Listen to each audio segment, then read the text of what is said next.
Ander, quería comenzar por una historia que escribiste tú. Es parte de un libro que publicaste que se llama Historias que parecen cuentos.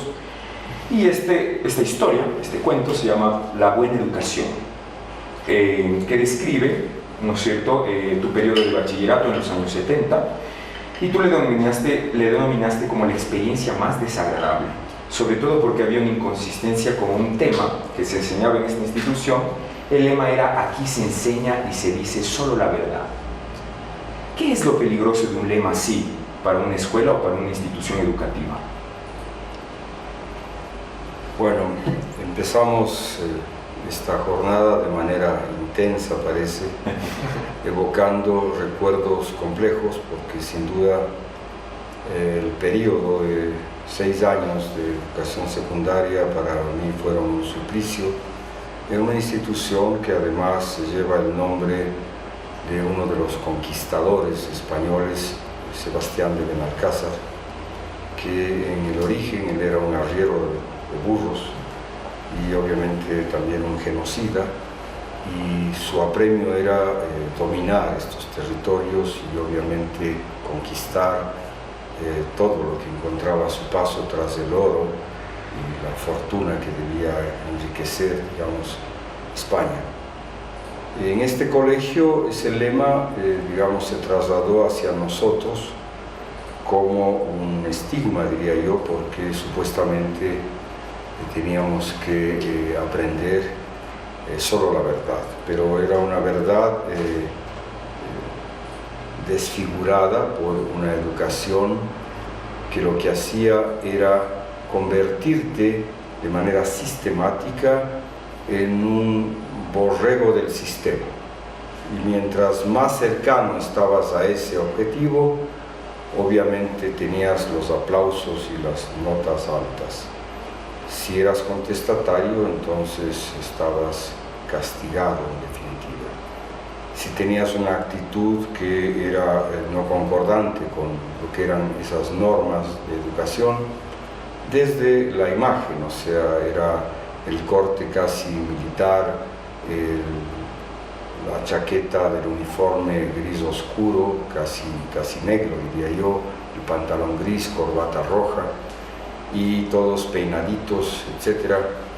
Entonces, claro, yo era una especie de pieza que no ajustaba y tuve demasiadas confrontaciones. Por eso está esa historia, que obviamente de lo que habla es de esta gran mentira de una educación que obviamente no te entrega valores, sino te entrega mecanismos de sobrevivencia frente a un sistema que obviamente lo reproduce el propio colegio, digamos, ¿no?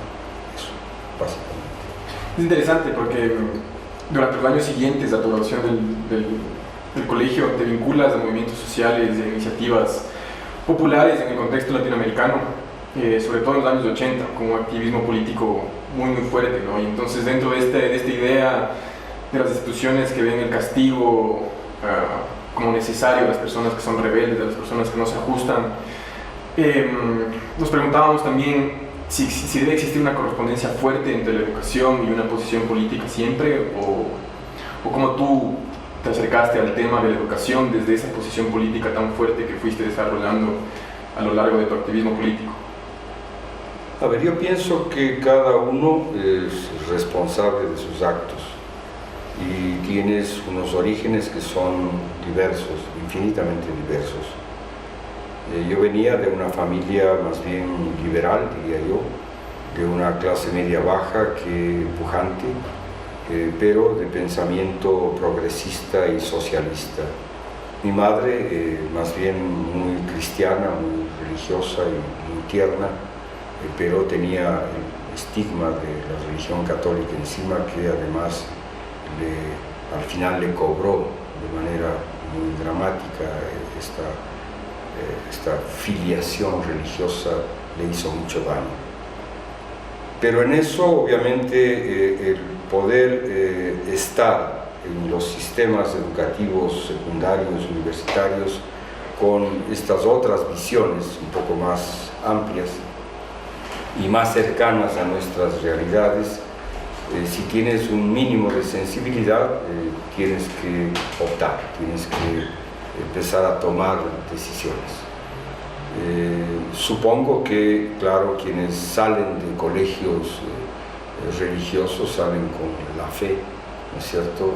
Nosotros veníamos de la educación laica fiscal y nuestra fe era otra, digamos, porque empieza a ser, digamos, cada vez la relación con lo social es cada vez más intenso, desde el colegio, la participación ya en marchas estudiantiles, en protestas, etc. Y luego en la universidad ya casi todo el tiempo. Yo creo que yo no estudié arquitectura, sino estudié militancia política en la universidad y bueno, aquí estamos.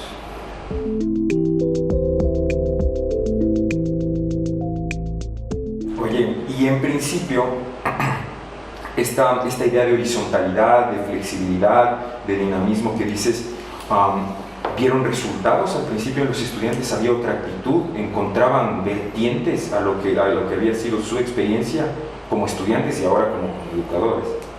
A ver, yo estoy convencido, con los años que ya tengo, que la educación es una transmisión de estímulos, no más. La buena educación, porque la otra te pone parámetros, normas, ¿no? Sí, información, La verdad. claro, la verdad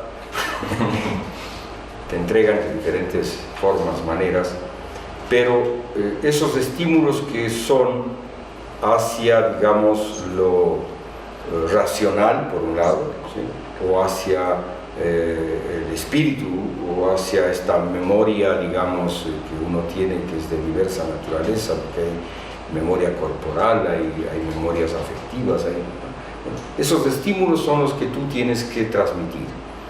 Y la buena educación, en este caso, creo que provocaba y ha provocado unas generaciones, y si ustedes ven a los que son las primeras camadas, ¿no?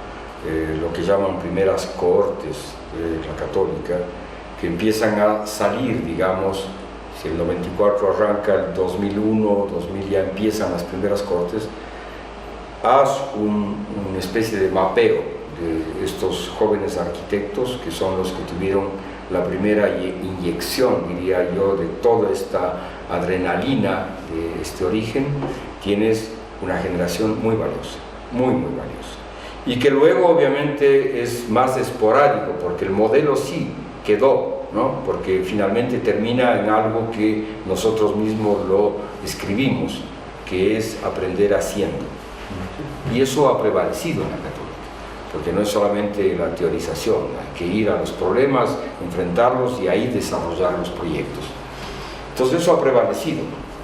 Y entonces creo que, sin embargo, esas primeras camadas estaban insufladas de estos vigores y de esta, yo diría, el espíritu de la experimentación, que es fundamental. Cuando eso desaparece, todo va muriendo. Es muy interesante, porque además, siendo como, acordándonos de esto de que aquí se dice y se enseña solamente la verdad, es súper interesante que llega un momento en donde se busca tanto esta experimentación que se empiezan a buscar no una verdad, sino muchas verdades.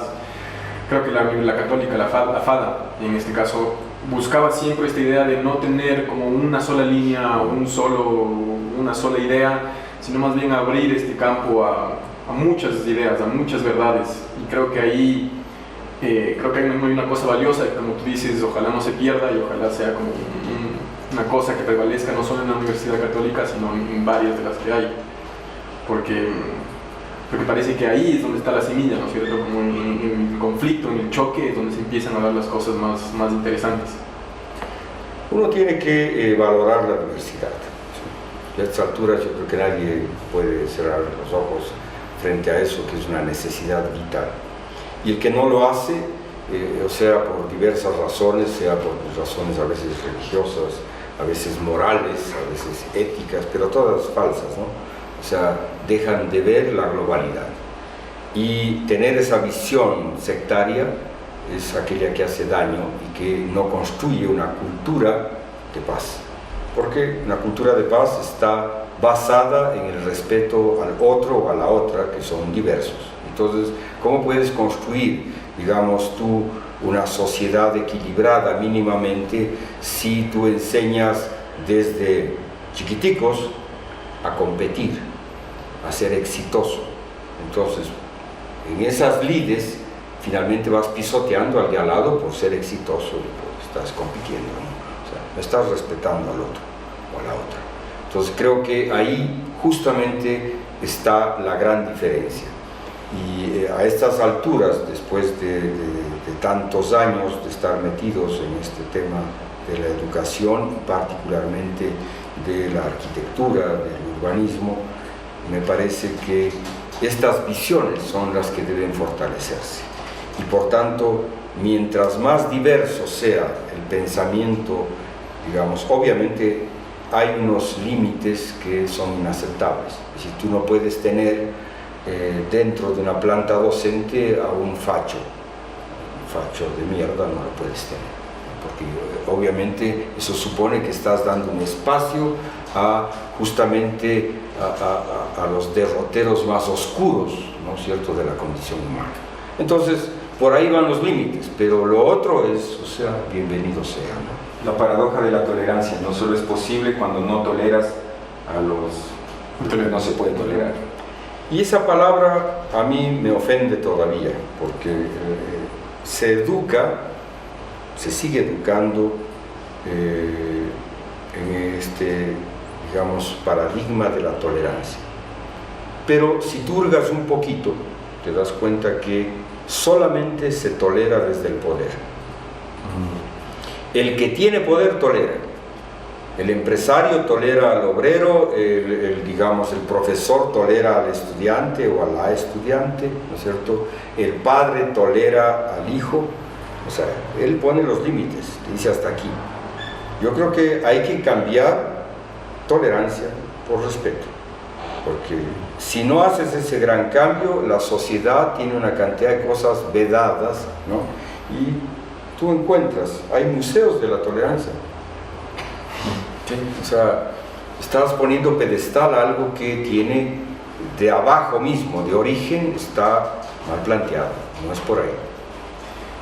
Siguiendo con esto que dices ahora, me parece muy interesante porque volvemos a la idea de valorar la diversidad, las diferentes visiones, también esta idea de la fada, ¿no?, de la horizontalidad, que se alinea también con digamos, el mantra de aprender haciendo. Y tú tuviste muchas experiencias dando diferentes materias en la FADA. ¿Se puede aprender haciendo algo más que arquitectura? ¿Todo se puede aprender haciendo? Bueno, la vida se aprende haciendo. Entonces yo creo que cuando ya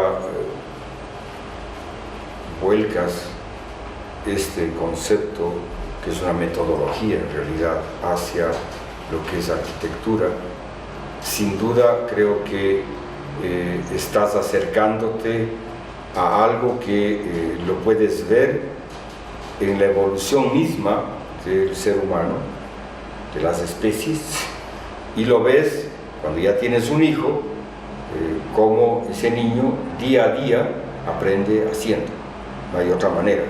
Y si se equivoca, y si pone los dedos en el enchufe y se le da un circuitón, ¿no es cierto?, aprende y no va a volver a meter los dedos, ¿no?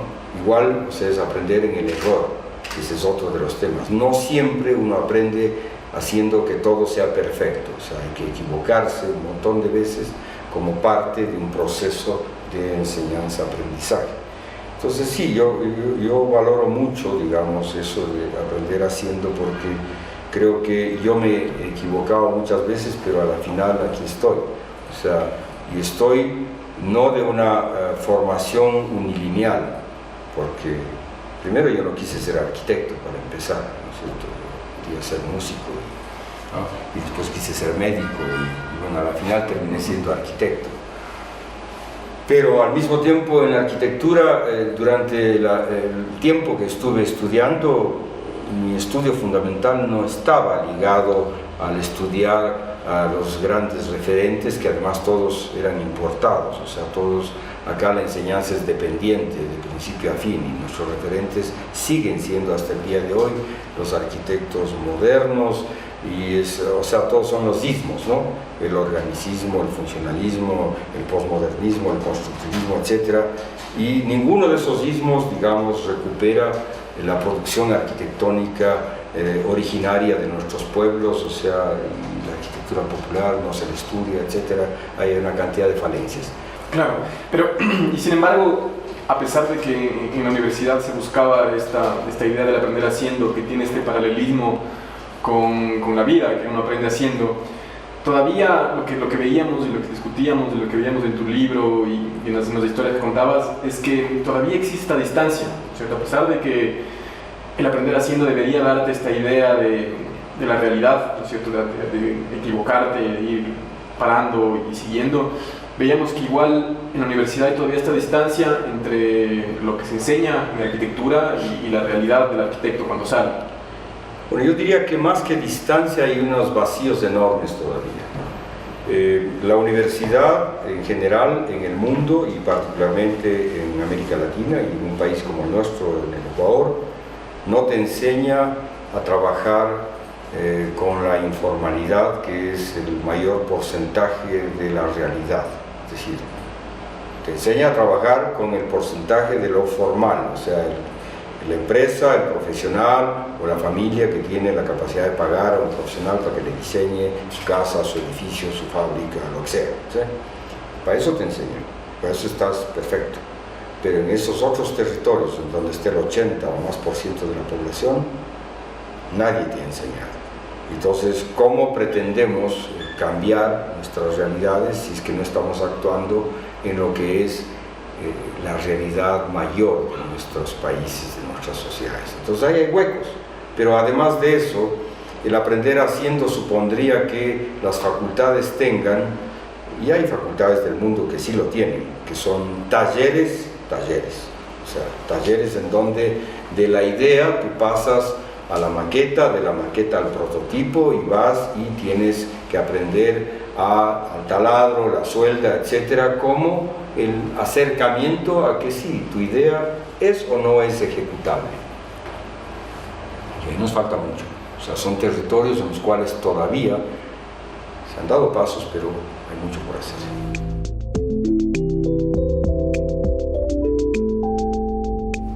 A propósito del que cuentas, hay una reflexión que hace Fabrizio Galati que dice que uno de los problemas es que la formación de los arquitectos es retroactiva. Es decir, primero se imagina un perfil de lo que se imagina idealmente que es un arquitecto y luego se construye un aparataje pedagógico y teórico que sostenga este perfil, ¿no? Pero esta idealización del arquitecto tal vez es la primera falla, ¿no? Como que no hay una correspondencia entre eso y lo que realmente debe hacer, porque el oficio va más allá de la edificación, digamos, ¿no? Es un oficio... Bueno, yo creo que es erróneo ese criterio para empezar, porque tú tienes, digamos, que partir, por un lado, de unas preexistencias, diría yo. Y esas preexistencias están hace miles de años, ¿no? Y algunas, no todas, pero algunas son referentes. Referentes en el sentido de que son guía, ¿no? No es copy-paste, o sea, hay una guía, ¿no? Pero al mismo tiempo, digamos, si tú miras el entorno inmediato, vas a descubrir de que hay una realidad que todos los días muta, se transforma, etc. Y que incide en la arquitectura, en la producción del hecho arquitectónico, que es una construcción social colectiva. No es esta cosa de la idea del genio, ¿no? O sea, hay que meterle una buena patada en la canilla a todo ese pensamiento, porque es lo que nos ha generado unos egos en la arquitectura inalcanzables, ¿no? Las estrellas casi, yo diría, del celuloide, ¿no?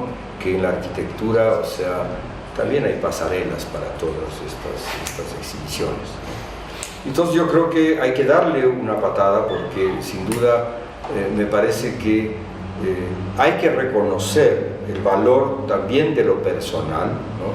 Pero inserto en realidades y en contextos específicos. no es que surgen de la nada, no son extraterrestres, ¿no? Y anda y hurga detrás de muchas de estas individualidades y te vas a dar cuenta o te vas a sorprender de que para llegar al sitio que están, ¿no? Porque hay muchas que son, yo diría, muy honorables, absolutamente honorables y bien merecidas, y que son además de una humildad y de una autenticidad brutal, y que no te hacen ningún show, están tranquilitos nomás, ¿no? Que son iguales a ti o a mí, pero diferentes, o sea, hicieron su vida, hicieron su camino y son capaces de hacer lo que han hecho, porque tienen una intensidad de vida propia, ¿no? Porque ese es el tema, o sea, el que no las ha pasado, el que no las ha vivido, tiene poco que contarla, ¿no? O sea, sí, podrá haber visto mucho internet, es decir, mucha película, etcétera, pero de ese dicho al hecho hay mucho trecho, o sea, y eso es un camino largo que uno lo recorre día a día porque vas mamando, esa es la palabra literalmente, vas mamando las experiencias, ¿no? Te quieren acartonar en un modelo, en una vaina, en un formulario para empezar cada día a hacer la clase de taller, tan locos, ¿no? Es imposible. Entonces, creo que en la experiencia personal de 25 años de docencia continua e ininterrumpida de todos los días, sí, tú haces lo que está haciendo ahí Santiago, ¿no? Armas el plan del semestre, ¿sí? Pero ya cada clase, cada 3 horas, 2 horas y media, tienes que inventarte una cantidad de recursos para que esos chicos, chicas que están en esa aula o en el campo o lo que sea, tengan esa capacidad de recibir ese estímulo y desarrollarlo por sí mismo, ¿no? O sea, ahí está el secreto, o sea, no es que ellos tienen que aprender a pensar solos, pues, como todo el mundo, o sea, no hay otro camino, y a sentir, porque este oficio tiene esa capacidad maravillosa de juntar, ¿no? Las ideas con los afectos, con las emociones, y eso se da en una conexión que viene desde un ADN antiguo y que se transmite el momento que estás rayando, ¿no?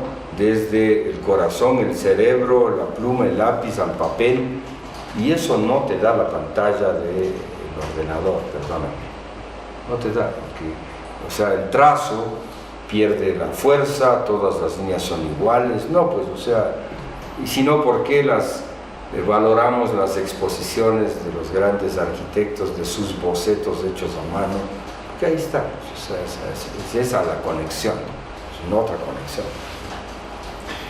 Y en ese sentido igual nos interesa mucho esta idea de motivar y de brindar estos estímulos, porque al final veíamos que la formación del arquitecto es también, o sea, te entrega una forma distinta de ver el mundo, ¿no es cierto? En todos estos estímulos, en todas estas ideas que uno está dando, como que te va formando una forma distinta de ver la realidad, de ver el mundo.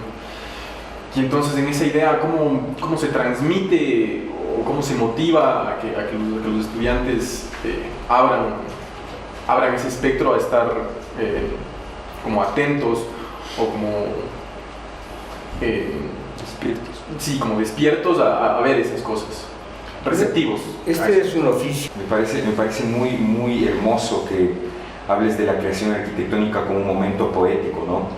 Porque de alguna manera así queda implícito que requiere de cierta sensibilización, de cierta sensibilidad para sentir, para apreciar un lugar, lo que fuera. Y entonces, lo que se me viene a la mente ahora es si es que es necesario para esta creación la sensibilización para con un contexto como el nuestro, que tú mismo dijiste, por ejemplo, la mayoría de las construcciones se hacen informalmente. ¿Hay ahí una oportunidad, por ejemplo? Por supuesto. Por supuesto, porque si tú ves los datos, digamos, en el país, deben existir, a grosso modo, cerca de 20.000 arquitectos.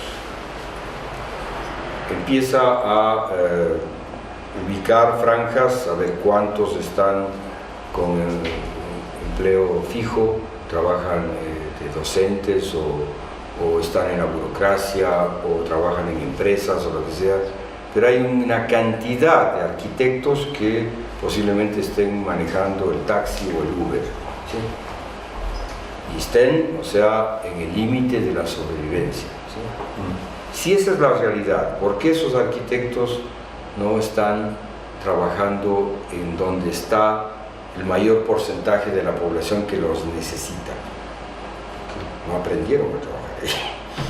Entonces hay que establecer los nuevos vínculos, tienes que cambiar la universidad, tienes que formarlos para esas otras experiencias, porque esa es la única manera de romper este círculo vicioso. Entonces tienes desempleados y acá tienes gente que necesita este recurso, esta inteligencia, diría yo, ¿no?, que los soporte. Claro, tienes que trabajar de otra manera, son otras las condiciones, sin duda, pero tienes que hacerlo.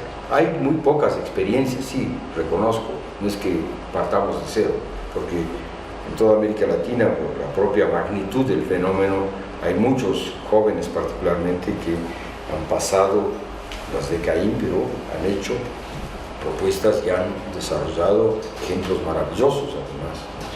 Claro, porque la informalidad en ese sentido también te da una oportunidad, ¿no es cierto? En Europa, en Estados Unidos, como que hay unos sistemas mucho más rígidos, por ejemplo, de cómo se puede construir, exactamente. Y entonces en la informalidad como que igual hay oportunidades en el quehacer arquitectónico, pero también en cómo se difunde la arquitectura, en cómo se reflexiona alrededor de la arquitectura, en cómo se pasan los conocimientos, ¿no es cierto? Tal vez aquí existe una relación mucho más cercana entre el arquitecto y el maestro constructor, porque en Europa tú tienes el arquitecto, luego tú tienes el constructor y luego tú tienes los maestros constructores. Entonces en esa relación cercana entre el albañil, entre el maestro constructor y el arquitecto, igual se dan una serie de intercambios que son muy interesantes. Entonces en ese sentido, esa informalidad también nos da una serie de pistas y de oportunidades para hacer la arquitectura que se hace aquí.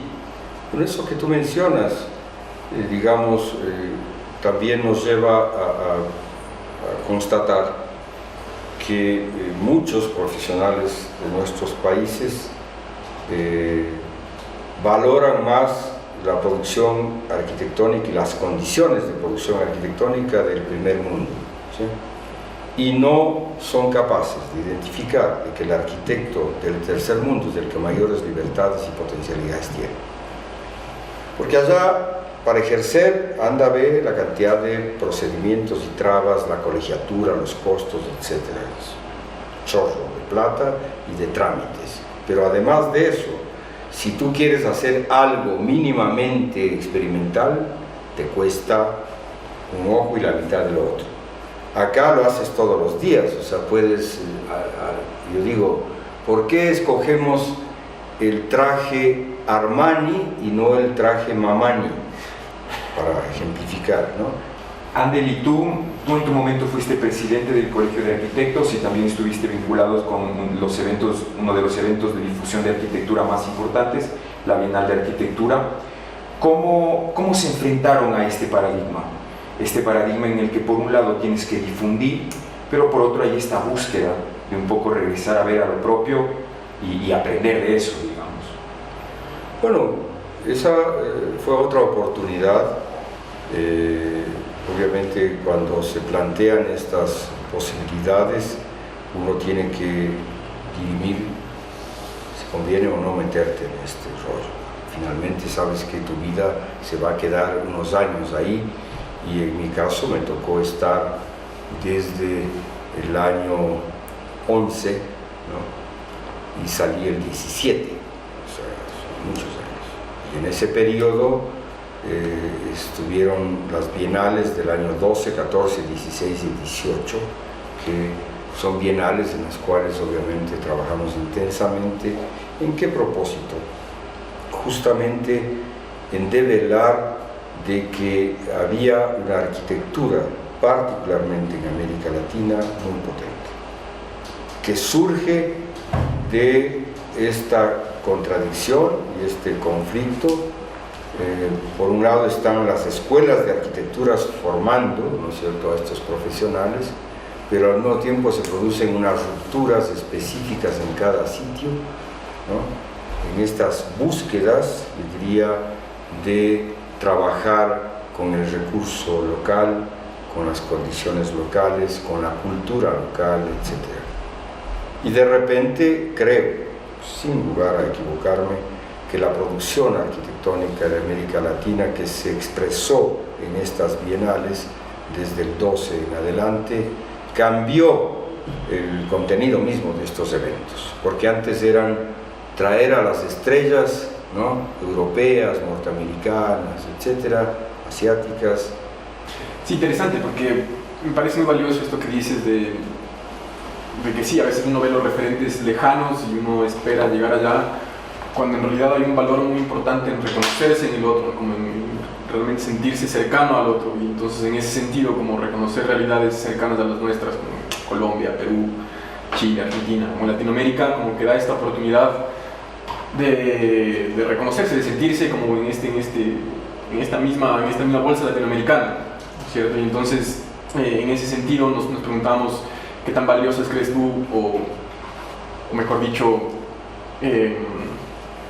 cómo se podría hacer para que las experiencias que nos vinculan a esas otras personas, que si en viajes educativos, en viajes que habían, por ejemplo, la Bienal, una posibilidad muy grande para eso, cuando vienen estudiantes de Colombia, cuando vienen estudiantes incluso de otras ciudades del Ecuador, a encontrarse acá, a reconocerse acá, parece que hay ahí como una oportunidad muy fuerte de tal vez crear esas redes, ¿no es cierto? En Europa a mí me sorprendió que es muy fácil conectarse entre Francia y España, porque todo está tan cercano, y aquí en Latinoamérica parece que estamos, a pesar de que somos tan parecidos, nos reconocemos tan fácil en las otras personas, es como que estamos súper lejos por la distancia geográfica y esas cosas.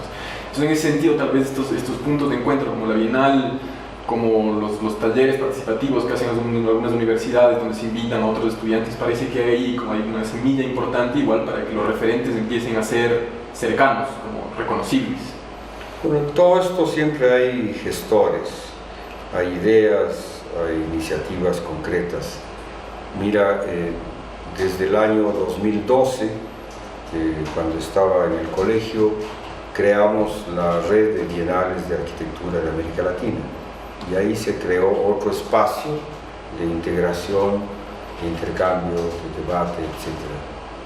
A mí me ha tocado el honor de dirigir esta red por muchos años, actualmente estoy en ese rol también.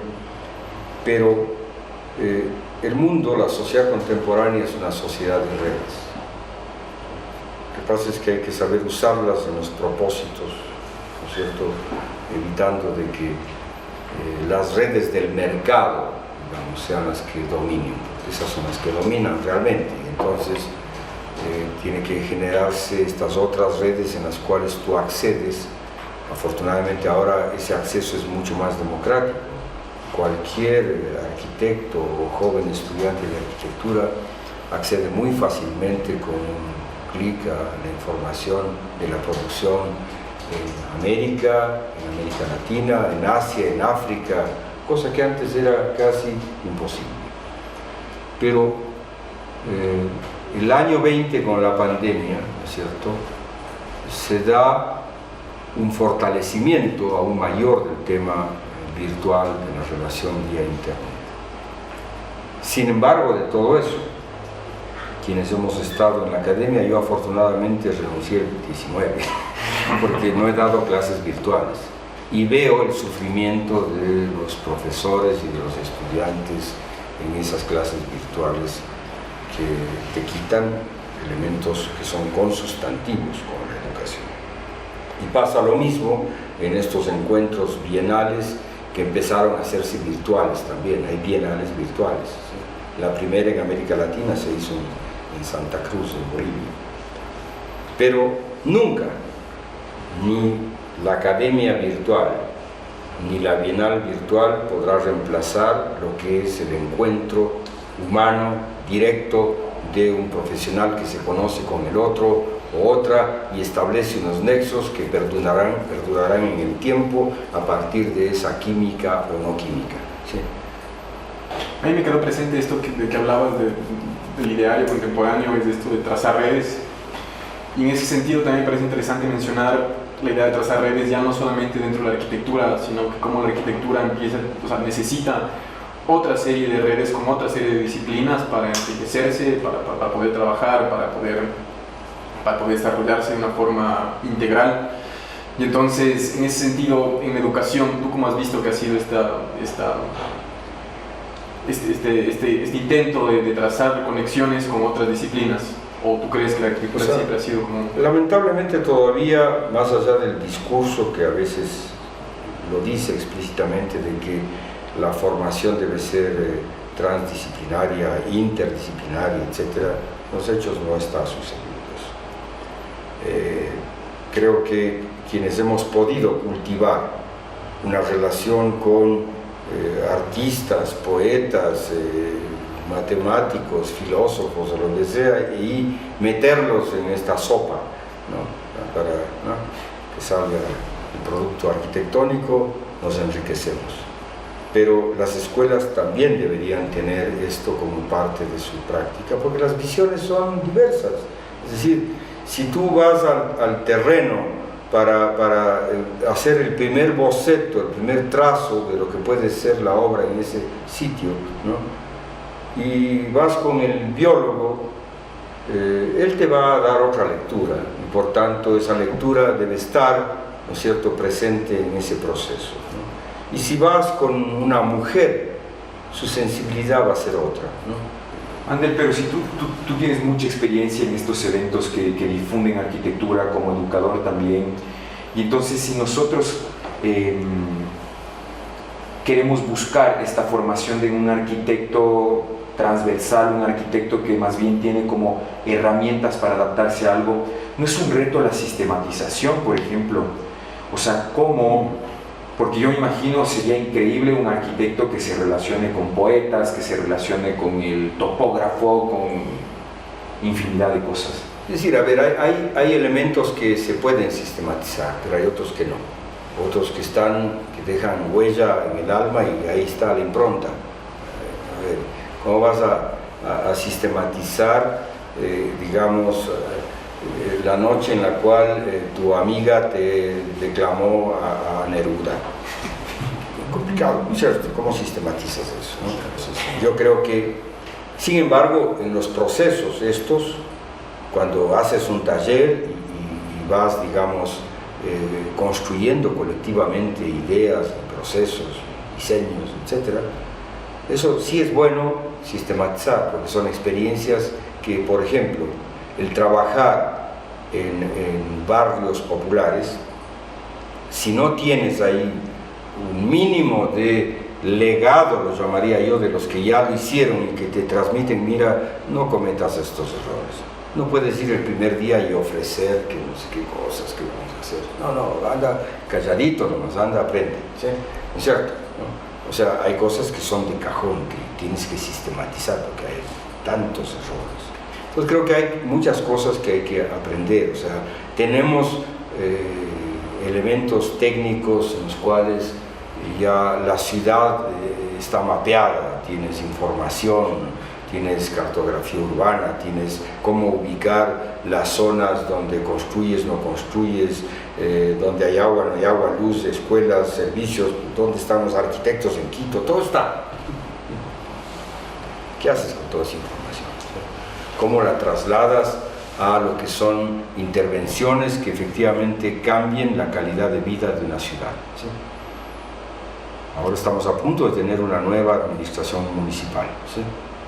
Y yo creo que todo alcalde lo primero que tiene que hacer es tener una cosa clara, que es optar por los pobres. O sea, así de sencillo. Yo me quedé con esto, a mí me parece muy fuerte lo que dices porque necesitas mucha empatía, ¿no? Como